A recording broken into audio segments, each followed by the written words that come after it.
so, but the habits you develop, and I go back, the other thing is have the right heroes. I mean, I've always been lucky in that respect. And if the people you look up to are going to form your vision of what the world, how you want to be in later life.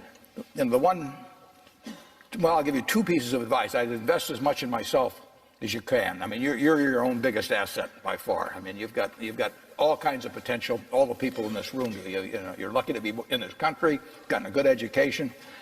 But most people go through life using up a very, very small part of their potential. And so anything you do that invests in yourself,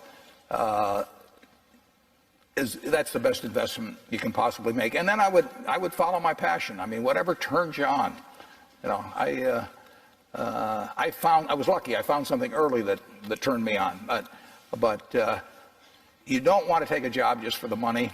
You don't want to take a job for an organization that you really don't feel good about, or work for people that you don't feel good about. You really want to be excited when you get out of bed every morning. And it won't necessarily be the job that you have 10 years later, but you'll be learning so much as you go along. And I took a job with Ben Graham, my hero, and I never asked the salary, and I found at the end of the month when I got my first paycheck what I was earning, because I just knew it was the right thing to be doing. So I would follow your passion. The worst investment I ever made? How long do you have? I've made some very bad ones, but that doesn't really bother me. It may bother the shareholders, but that's another question. You're going to make mistakes in life. I mean, there's no question about it. You don't want to make them on the big decisions, who you marry and some things like that. So there's no way I'm going to make a lot of business and investment decisions without making some mistakes. I may try to minimize them. I don't dwell on them at all. I don't look back.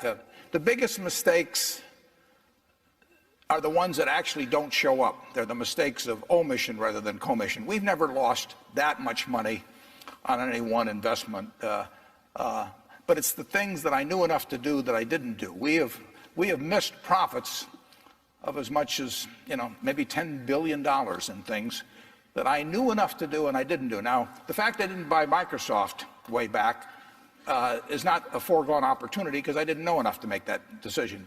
But there have been other investments where I did know enough to make the decision, and for one reason or another, I either didn't do it at all or I did it on a small scale. I was sucking my thumb when I should have been writing checks, basically. And those don't show up.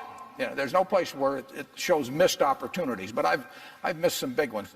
The triumphs in life are partly triumphs because you know that everything isn't going to be a triumph.